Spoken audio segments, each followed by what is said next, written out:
સરકારી દુકાને જો કે કોઈ કચેરીએ જો કે તાલુકામાં જો તે તમને બોલતા આવડે ને તે પહેલાનું દિન થાય કે આ માણસ મારો બેટો હે જાણકાર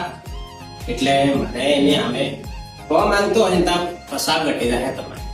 વધારે નહીં એટલે તમારે હંમેશા શું હોય કે તમારે અવાજ તરીકે બોલવાનો રાખવા કે આ ભાઈ કેમ આમાં પ્રશ્ન કરતા થયા ને એટલે તમારે જિંદગીમાં આગળ વધવાનો મોકો મળે કે તમારી માણસ વિચારે કે આ મારો બેટો ડાયો હે એટલે એને કરે આવવું પડે